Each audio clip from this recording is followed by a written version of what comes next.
திமுக இப்போ பண்ணுறத நான் ஒரு சின்ன ஒரு எக்ஸாம்பிள் மூலமா நான் சொல்லட்டா? நம்ம ஒரு எக்ஸாம் எழுதுறோம். அந்த எக்ஸாமில் நம்ம வந்து ஃபெயில் ஆகிட்டோம். நம்ம என்ன நினைப்போம்? அதுக்கு என்ன காரணம்? நம்ம எதுக்கு ஃபெயில் ஆனோம்? அதான் நாம பார்ப்போம். பார்த்துக்கின்னு நெக்ஸ்ட்டு எக்ஸாம்லாம் எப்படி பாஸ் ஆகணும் நம்ம தான் பார்ப்போம். அதை விட்டுட்டு நம்ம எக்ஸாம் பேப்பர் திருத்துனாங்கல்ல வாத்தியார், நம்ம அவரை போய் திட்ட மாட்டோம், அடிக்க மாட்டோம். ஆனால் இப்போ இவங்க என்ன பண்ணிட்டுருக்காங்க அப்படின்னா, இவங்க வந்து எலெக்ஷனில் தோத்துட்டாங்க.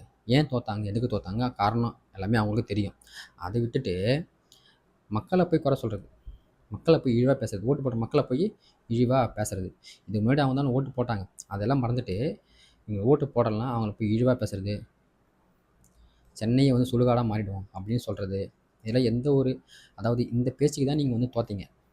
ஆணவ பேச்சு, கொள்ளை, மக்களை வந்து இழிவாக பேசுறது, ஓட்டு போட மக்களை வந்து நீங்கள் அசிங்கமாக பேசுறது, நம்ம நிறைய வீடியோ பார்த்துருப்போம் எலெக்ஷனுக்கு முன்னாடி அவங்க ஆட்சி காலத்தில்.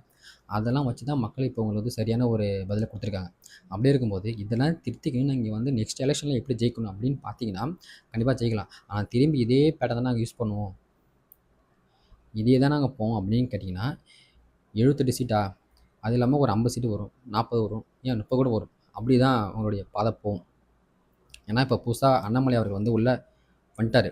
அப்படி இருக்கும்போது இன்னும் நீங்கள் இந்த ரூட்லேயே போயிருந்தீங்கன்னா கண்டிப்பாக அடுத்த எலெக்ஷனில் முக்கால்வாசி பேர் டெபாசிட் இருக்கக்கூடும் வாய்ப்பு இருக்குது, பார்த்துக்கணும். அது மட்டும் இல்லாமல் இந்த 2 திராவிட கட்சிகள் தான் தமிழ்நாட்டை அதிகமாக ஆள்றாங்க.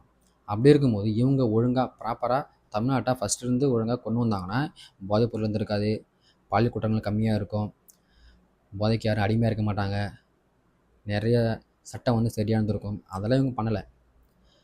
இப்போ வந்த விஜய் அவர்களை பார்த்துட்டு இதான் அவங்க மாற்றமா, இதான் அவங்க முன்னேற்றமா, இதுக்கு தான் மக்களும் ஓட்டு போட்டாங்களா, மக்களும் தெரியாமல் ஓட்டு போட்டாங்க அப்படின்னு